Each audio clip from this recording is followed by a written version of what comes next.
Hey, hello everybody.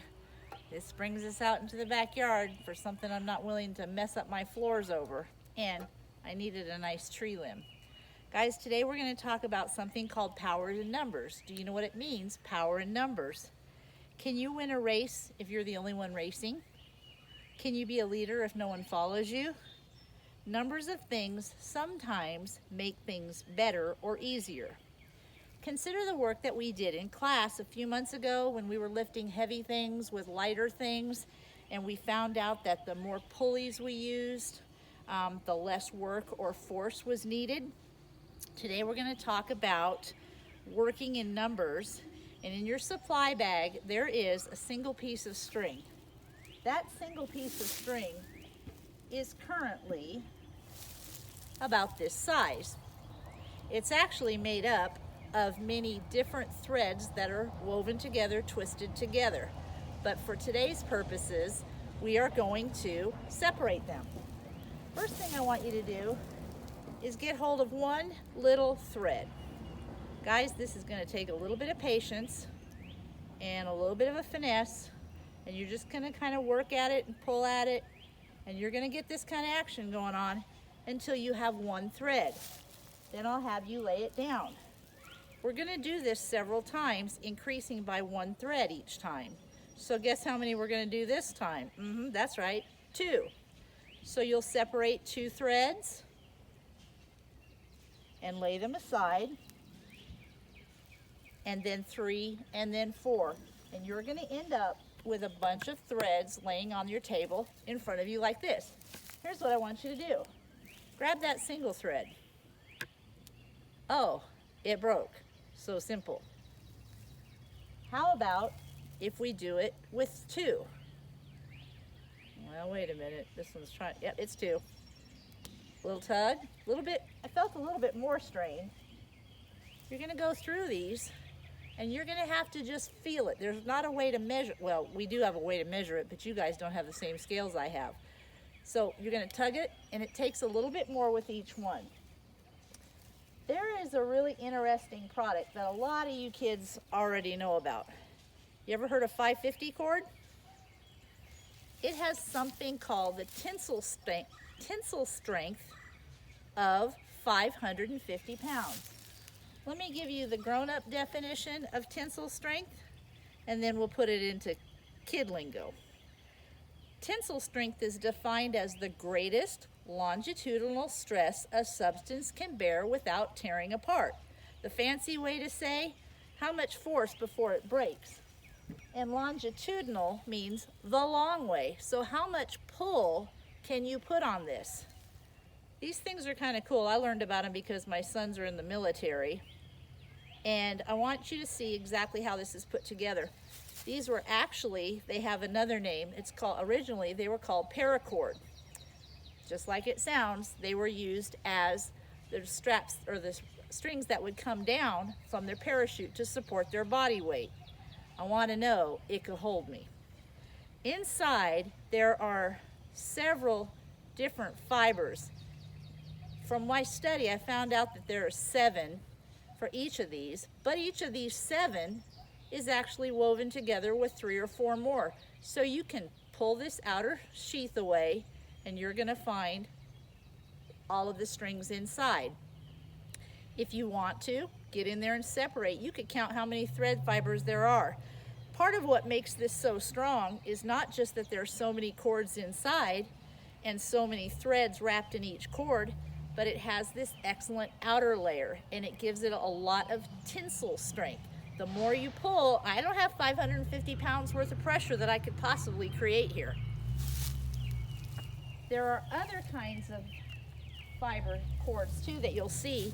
This one has nothing inside but a bunch of cotton. It's not anywhere near as strong, but they made it larger. That gives it a tensile strength. But even though this is larger, it's not anywhere near as strong as the 550 cord. You guys probably recognize these. We were using these a lot when we were working with our pulleys. They were perfect for what we were doing then. They're just different tensile strengths. One of the things that I think is really interesting is, do you know why soldiers, you'll frequently see these guys walking around, they've got the woven bracelets like you guys are all wearing? Did you know those are not just a piece of jewelry? There is enough thread or length of thread inside each one of their bracelets that they could save their life if they fell and needed to pull themselves up. They use it more of a safety device than a piece of jewelry, so that's why the soldiers wear them. Okay, some of the things that you're going to want around when you're working on your tensile strength test, your strength in numbers test, is maybe you'll want a small kitchen scale or a bathroom scale. I'm kind of going to cheat all that because I happen to know what I have here. I have an old plant basket. I have some of the weights that we used this summer, during the school year with all the lifting that we did. And each one of these black pieces, if you remember, kids, weighs 3 and 15 hundredths of a pound. And with that, I have this 10-pound weight ball. So I have probably about 25 or 26 pounds of weight. So I've rigged this up in such a way that we are first going to test it with 1 cord. Then we'll test it with 2 and 3 and something a little different hanging on the other end. So here we go. This is 25 pounds hanging on a single piece of yarn, and I knew the wind was going to want to do this. This is not funny. Let's see. Okay, hooked it. All right, I'm going to let go, and let's see what happens here. Oh, never mind, didn't even have to let go of it all the way. As soon as I started releasing it, we lost it. All right, so that single cord really didn't have much tensile strength. Let's go to the next one. And the wind. And that is outside filming. May have to get my cameraman to step in here. He won't want to. All right, let's see if Miss Janet can lift 25 pounds by herself. Almost. Okay, Rod, you're gonna have to come hold my string.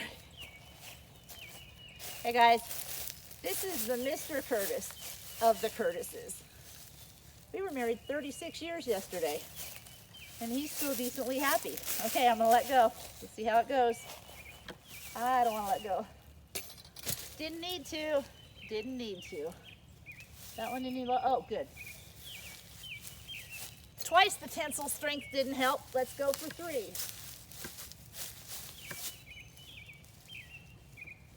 Getting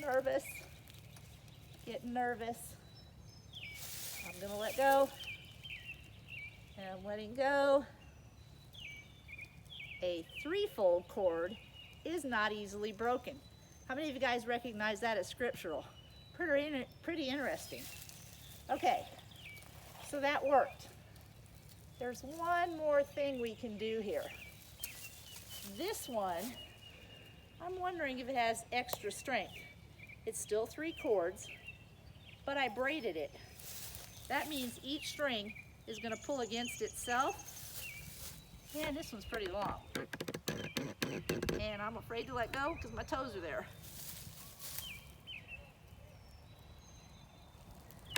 There you go. That's it, guys. All right, so here's what your assignment is. You will have to come up with the type of string, yarn, a little bit of rope, whatever it is that you find around the house that you want to use.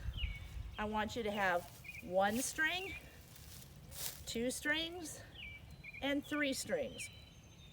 You're going to have to work at it because in order for this to be successful, it needs to break with 1 and it needs to hold by the time you get to 3. You're going to have to work out your weights, whether you find rocks or bricks or whatever it is you want, sandbags, whatever it is you think you guys can come up with. But here's the deal. This requires adult supervision. Nobody goes outside and ties ropes to strings or strings to trees without their parents around. You guys got to stay safe, stay smart. The rules are written in the printout that you're getting with your parents. The other one is, guys, don't stand under your weight, okay? If that thing falls, it's bad. If you want to rig it where you just pull it, find a way to take care of that. I'm excited to see how you guys do all of this. I love you. I wish I could see you. We'll see you soon. Bye.